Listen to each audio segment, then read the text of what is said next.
al actuar por parte de la fuerza pública, porque pues uno entiende que también se encuentran en una situación de vulnerabilidad en caso de que se lleguen a utilizar armas en su contra, ¿sí? Entonces, creo que sí existe un sesgo por parte de pronto de muchos defensores de derechos humanos que se encuentran, por ejemplo, en un puesto, en un cargo de servidores públicos, porque no debe olvidarse que en medio de todo el papel de ese ministerio público está en velar por la garantía y la efectividad de los derechos humanos en cuanto a su naturaleza negativa, ¿sí? Pero también de los derechos fundamentales y de los derechos humanos en lo que se refiere a la protección de los miembros y la integridad de los miembros de la fuerza pública, ¿sí? Pues la actitud debe ser neutral y a proteger sobre todo a las personas indistintamente a si pertenecen o no a la sociedad civil, si pertenecen o no a la fuerza pública. ¿Mm? Sí, Jairo.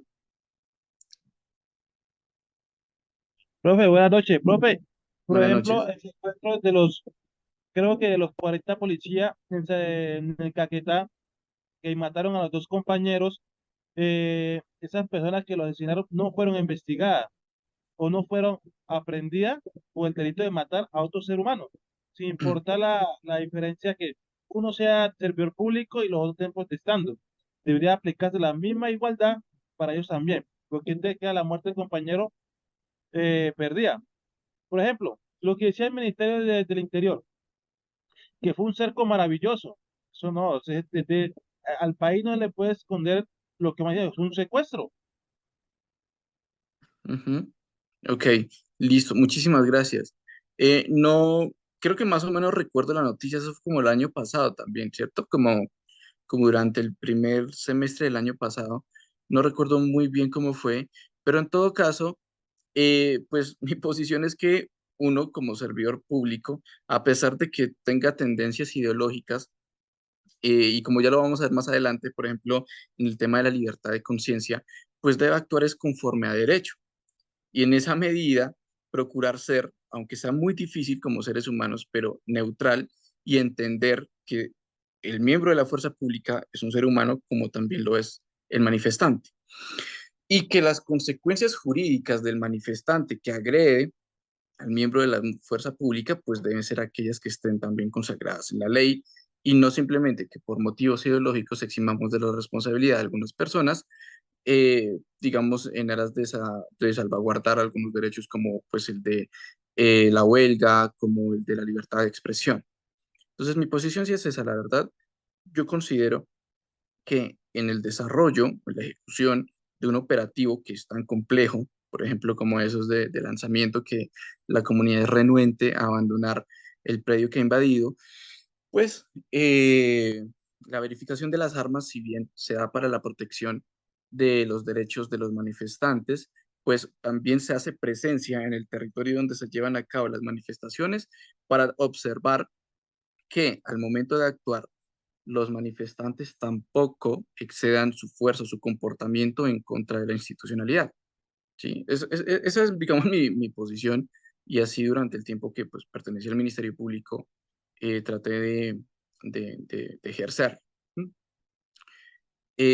Listos, ese sería, por ejemplo, el trato diferenciado y la no discriminación injustificada. Ese es el tercer elemento de la igualdad dentro del Estado Social de Derecho. ¿Por qué se dice no discriminación injustificada?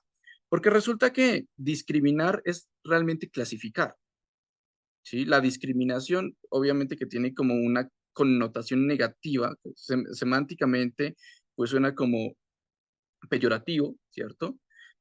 Sin embargo, si nosotros vemos el concepto de discriminación en abstracto, pues nos vamos a dar cuenta de que es una división en la que se clasifica a determinados elementos o, por ejemplo, grupos de personas o personas.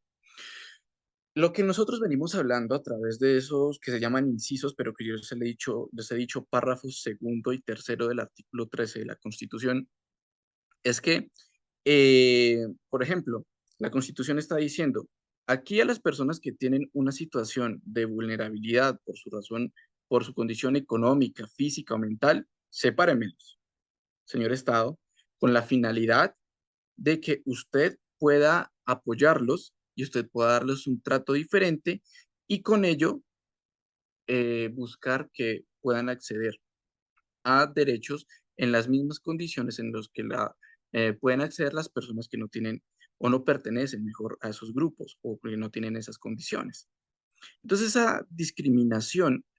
esa no discriminación injustificada se refiere a que hay discriminaciones que están constitucionalmente justificadas, como la que acabo de exponer. ¿M?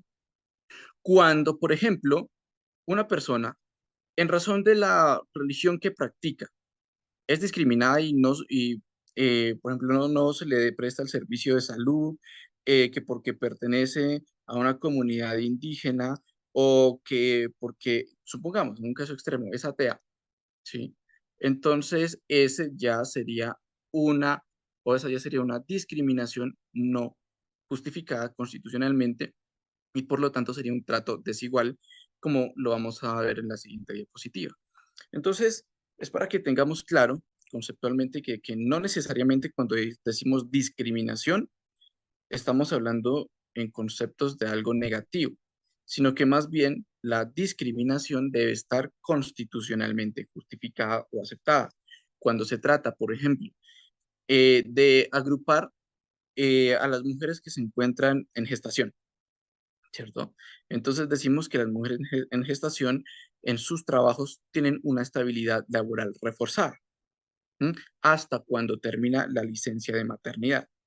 Pues que no pueden ser despedidas a menos que sea por una causa objetiva legalmente establecida en la ley, bueno, legalmente establecida, por ejemplo, en el reglamento interno de la entidad o aquellas que determina la ley.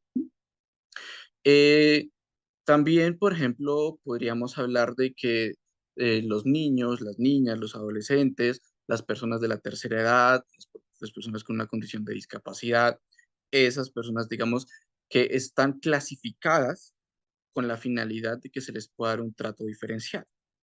Y esa discriminación la justifica la Constitución, como ya lo hemos dicho, para que esas personas puedan acceder a los derechos en igualdad de condiciones que aquellos que no están clasificados dentro de esas poblaciones. Eh, entonces, esos son los tres elementos. ¿Listos? Trato general, trato diferenciado y la no discriminación injustificada. Eh, Listos. Continuemos entonces. Uy, mira, es que el tiempo pasa rapidísimo. Eh, Profe, tengo una pregunta. sí, señor, claro.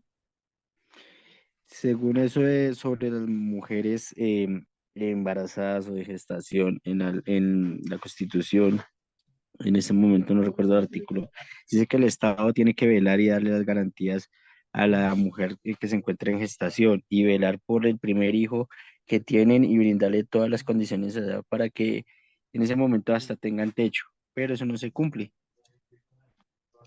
Digamos que, bueno, el tema de la vivienda tampoco lo recuerdo muy bien, que se encuentra establecido en el artículo 42. Me parece que es como en el artículo 43 de la Constitución, si no estoy mal. Eh, pero ¿qué es lo que pasa muchas veces? Pues le iba a hablar ya cuando entráramos al tema de derechos humanos, y es que los derechos humanos también tienen un principio y es el de progresividad. ¿Sí? Y es que, como se entiende, por ejemplo, o en el momento en que se hizo la Declaración Universal de los Derechos Humanos, se entendió que no todos los estados se encontraban en la misma situación de desarrollo económico y social.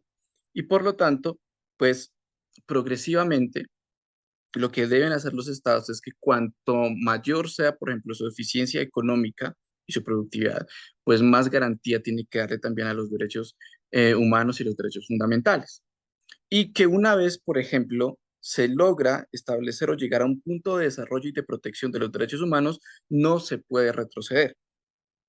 Entonces, cuando se habla de las garantías para la mujer embarazada o para ciertas poblaciones que, por ejemplo, deben beneficiarse también, por ejemplo, en condiciones de trabajo o de vivienda, si no se han logrado, pues lo que se hace a través de, por ejemplo, organismos internacionales es verificar que las condiciones en las que se encuentra el Estado a nivel económico sean proporcionales al nivel de protección que en ese momento específico le da también a sus derechos humanos. ¿sí? Y además de eso, que si ya han conquistado o han, digamos, logrado cierta evolución en la protección de esos derechos, no vayan a retroceder.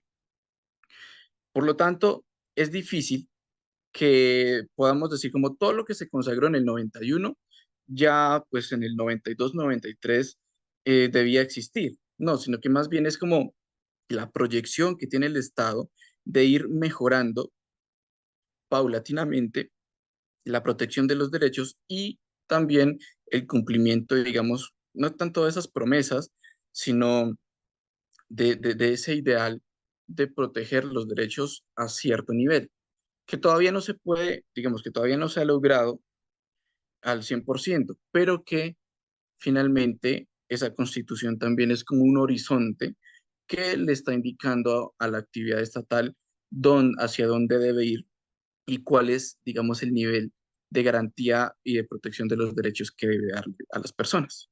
Sí, sí, sí, le respondí su pregunta o lo enredé más. Claro, profe, no, ya aclaré muchas dudas, muchas gracias. Listo, vale. Gracias a usted. Ahora, sí, Julio. Con el tema del Estado Social de Derecho, Ujú, me surge la duda porque es que nosotros somos un Estado Social de Derecho y pues los encargados, el señor presidente y demás, tienen una administración de la nación y para el respeto del tema de derechos humanos y todo eso. Pero yo veo otras naciones también que tienen el mismo modelo, no sé, de sistema, ¿de qué? Pues el mismo sistema, ¿no? El Estado Social sí. de Derecho, como es El Ujú, Salvador, ¿sí? Como ujú. El Salvador, pero allá la administración es un poco diferente, o sea, manejamos lo mismo, pero es diferente. Y entonces vemos que allá hablamos de derechos humanos, pero entonces hace la ponderación el señor presidente allá y dice, bueno, sí, yo velo por los derechos humanos y el bienestar, digámoslo de alguna forma, de la gente de bien. Y organismos internacionales, ahora que usted los mencionaba, estaban poniendo como que levantando su voz en protesta con relación a los derechos humanos de las personas que están como población carcelaria en este momento y que les están dando un trato indigno, inhumano y demás, según lo que se dice en redes sociales y por las noticias.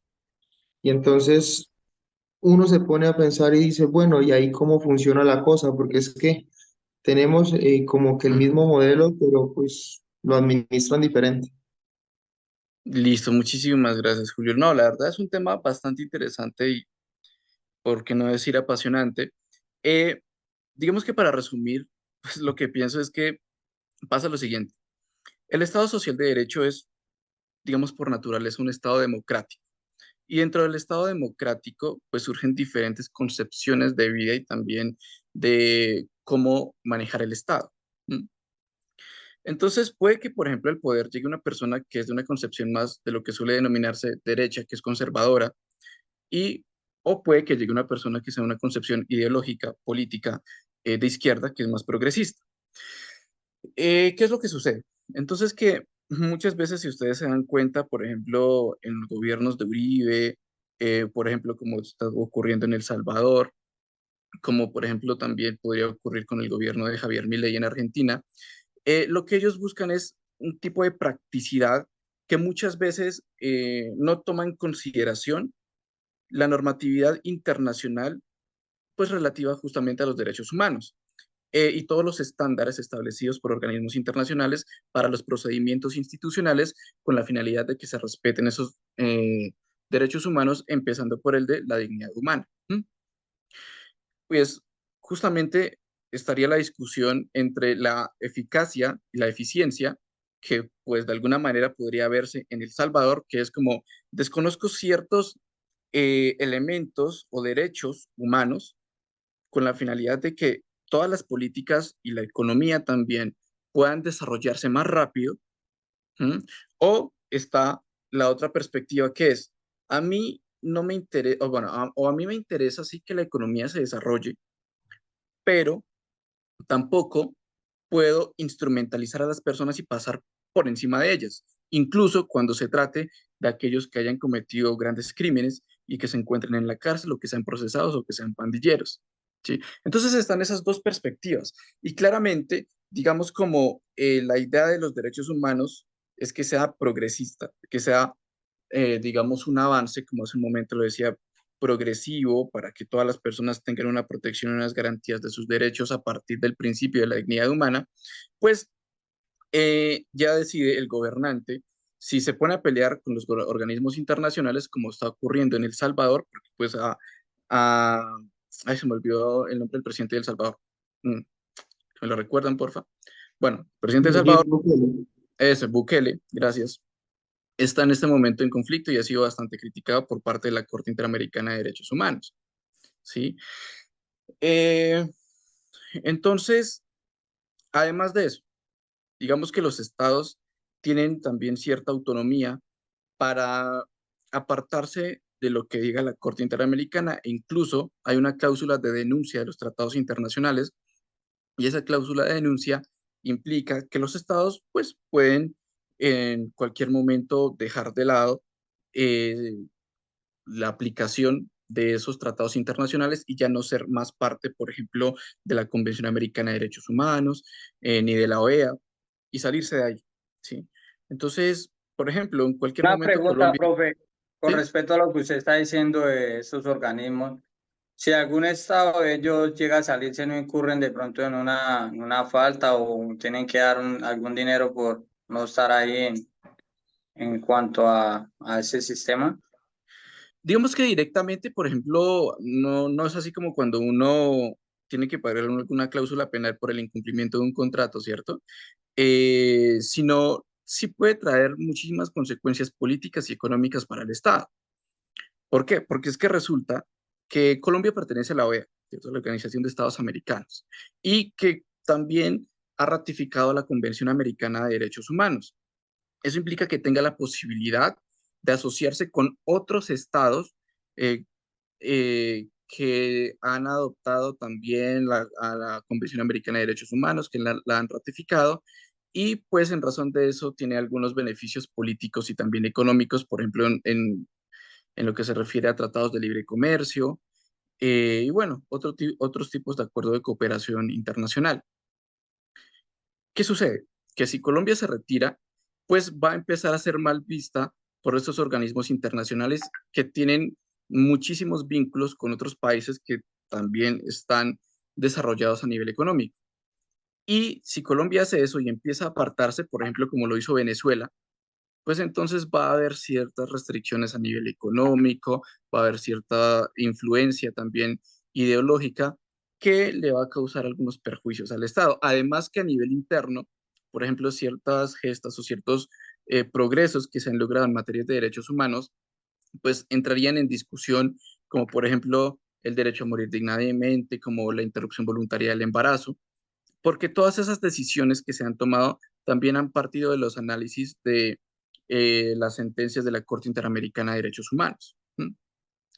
Entonces sí es un tema muy, muy complejo, no es como que amanecí de malas pulgas y ya denuncié el tratado, la convención y me salí.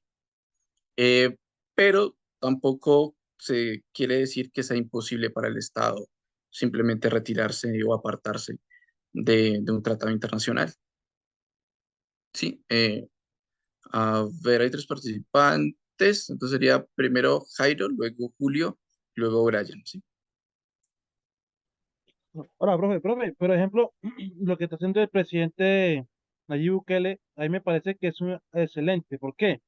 Porque yo trabajo acá en la comuna 20, la comuna 21 de Cepaz, las personas no pueden salir al parque de la Alameda porque todos esos menores les roban el celular, los lesionan. Sí, Hemos tenido estas personas que pues no han perdido la vida de milagro. Y una persona así no pueden estar en la calle. Y en cambio uno los presenta y dicen que no cuentan un peligro para la sociedad.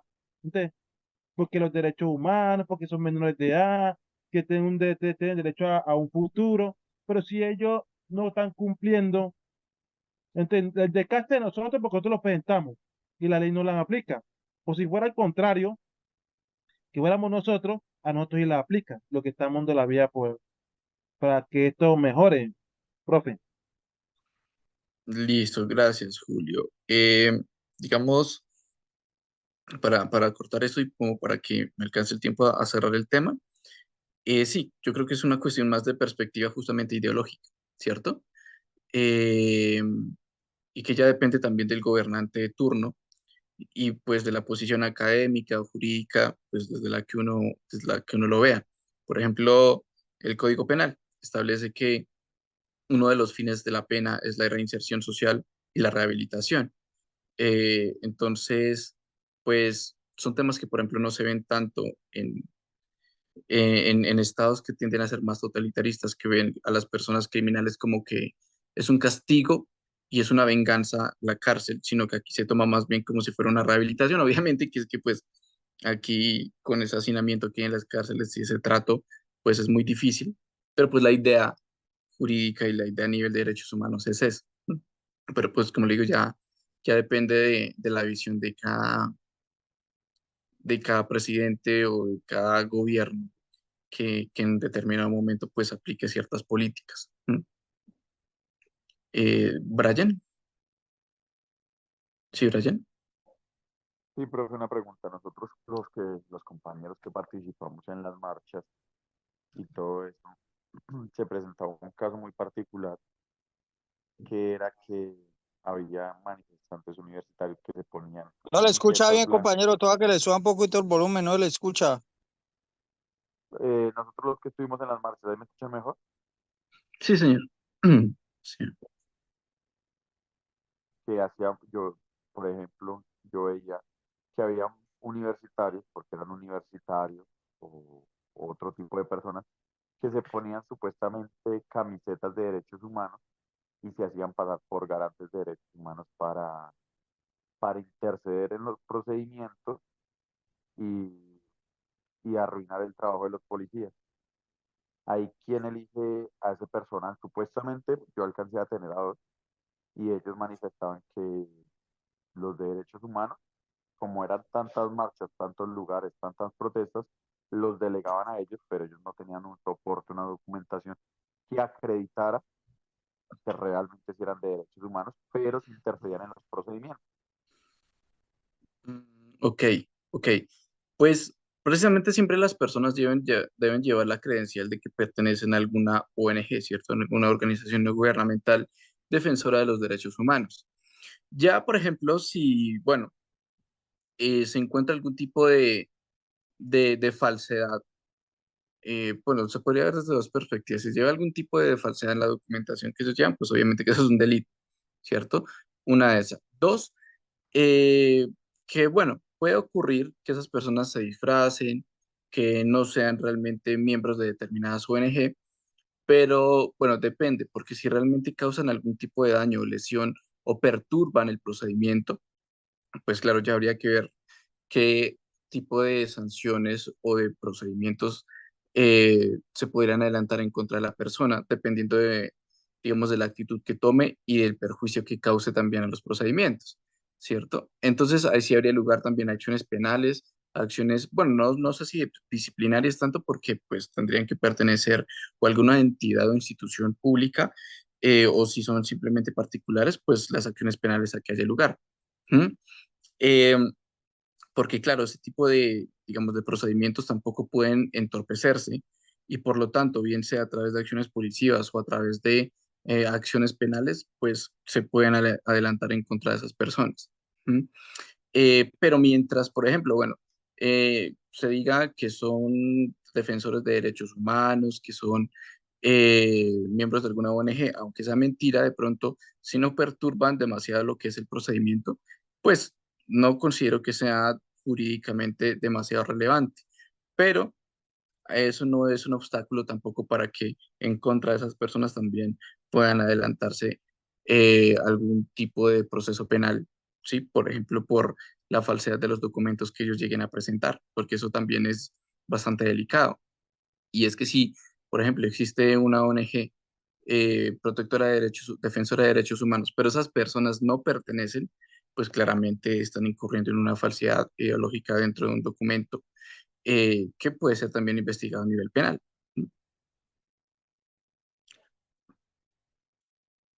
Listo, no sé si respondí a su pregunta. Sí, gracias, Doc. Listos. ¿Alguien más iba a participar?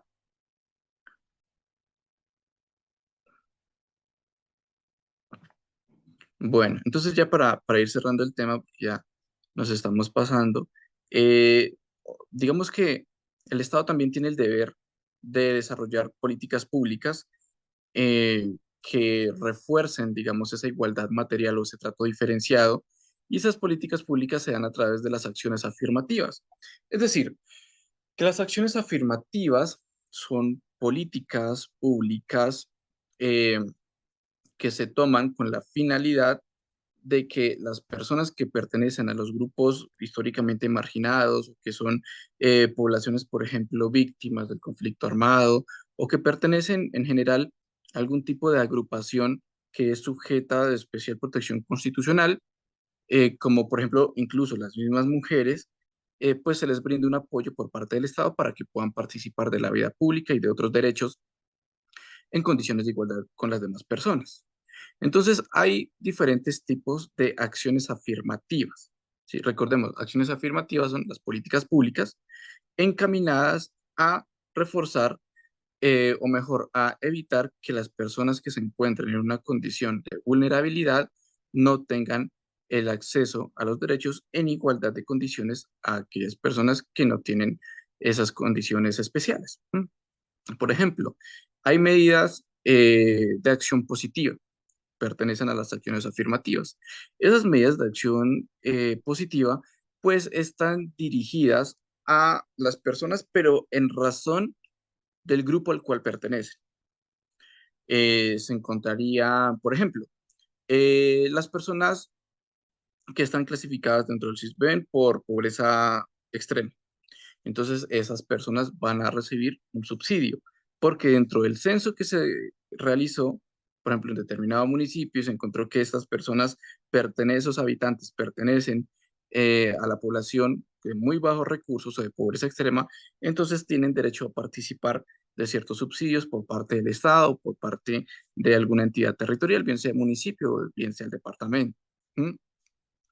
Entonces, siempre que hablamos de las medidas de acción positiva dentro de las acciones afirmativas, decimos que se las dan a una persona, pero en razón de su pertenencia o de su vinculación a determinado grupo social. ¿Mm? Hay otras medidas que se denominan de igualación, y aquí ya no ven tanto a la persona como perteneciente a determinado grupo social, sino única y exclusivamente como individuo, ¿sí?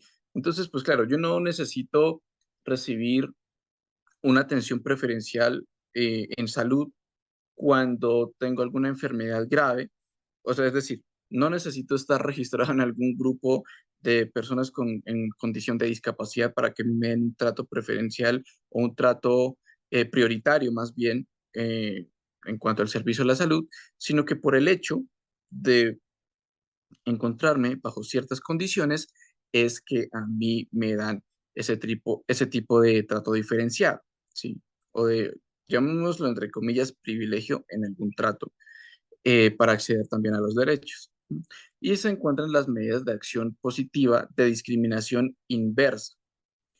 Es, por ejemplo, lo que nosotros vemos en la llamada ley de cuotas, y es que cuando se da algún evento de participación a nivel político, pues se limita la participación de los hombres porque, digamos, sociológica y culturalmente a los hombres se les ha permitido, e históricamente permitido participar más de cargos públicos de elección popular, y hay un menor número estadísticamente de mujeres que pueden acceder a esos cargos. Con la finalidad de igualarlos, se dice que al menos el 30% de las listas que conforman en los partidos políticos para las elecciones debe estar compuesto por mujeres, por ejemplo. Entonces, restringen un poco la participación de los hombres para que puedan las mujeres acceder también a ese derecho. Esos son, digamos, mecanismos de trato diferenciado a través de los cuales el Estado tiene el deber de promover la igualdad frente a las personas que se encuentran en una condición de especial protección constitucional. Y ya, No sé si Brian tenga alguna duda. Tiene la mano levantada. Y Julio, ¿sí?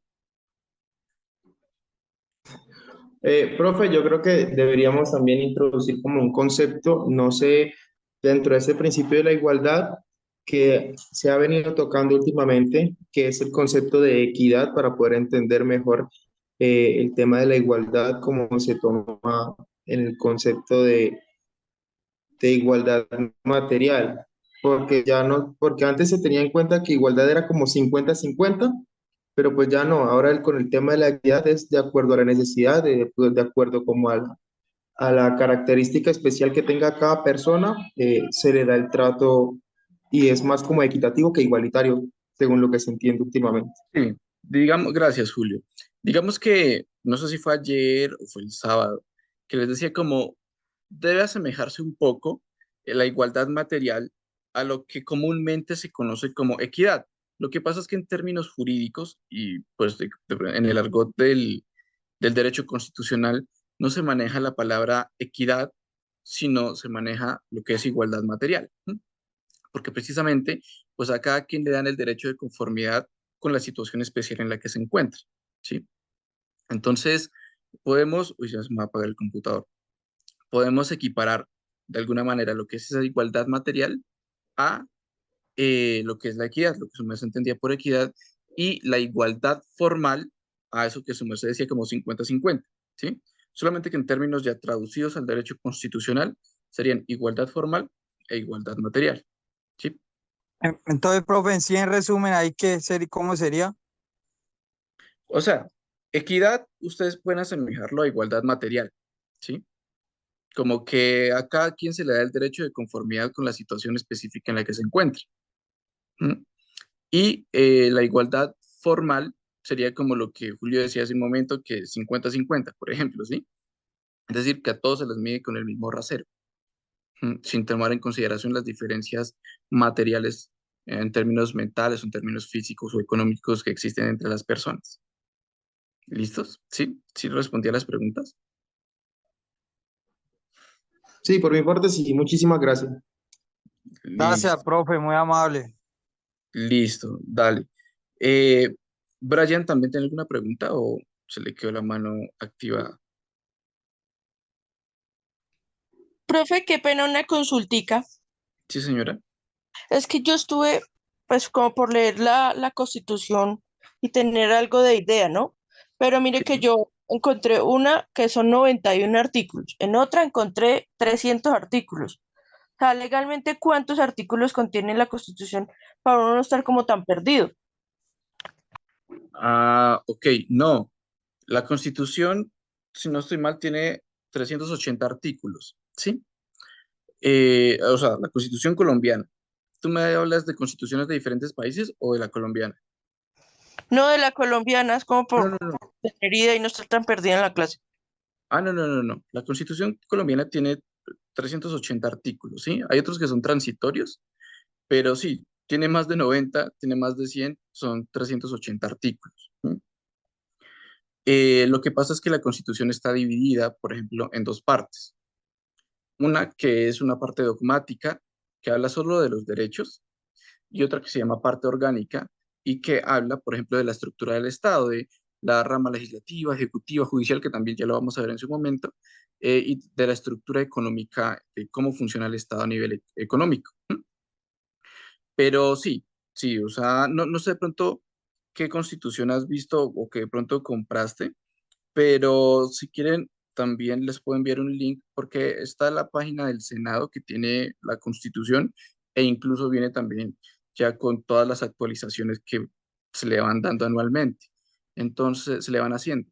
Entonces, pues yo recomiendo en lo que es Internet esa, la Constitución como aparece ahí. Pues yo aquí tengo esta que incluso ya ha sido modificada porque la compré hace mucho tiempo, pero igual sí es la Constitución que tiene más de 300 Cada artículos. rato la modifican, ¿no, profe?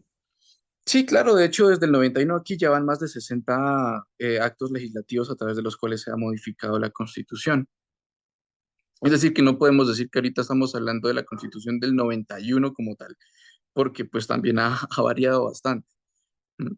Entonces, listo. No sé si respondía a tu pregunta, Paula. Perfecto, doctor. Sí, porque a tal cual usted me dijo, sí, así estaba dividida. Gracias. Listo, dale.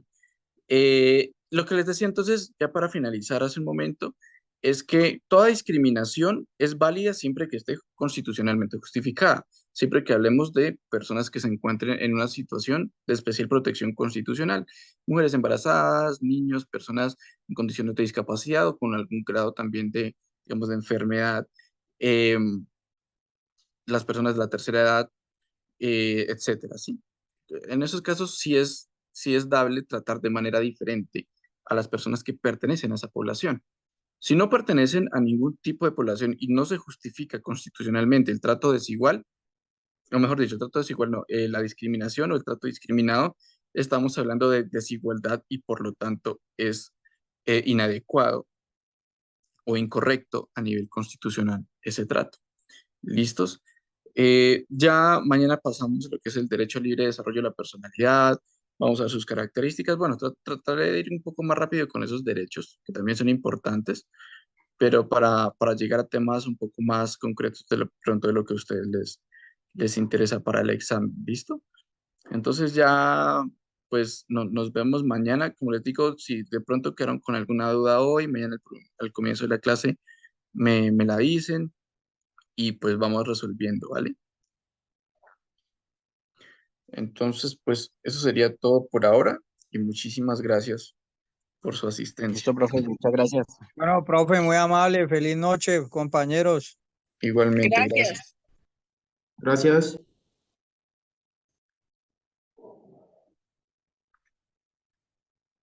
Gracias, profe. Feliz noche. A ustedes, gracias. Igualmente.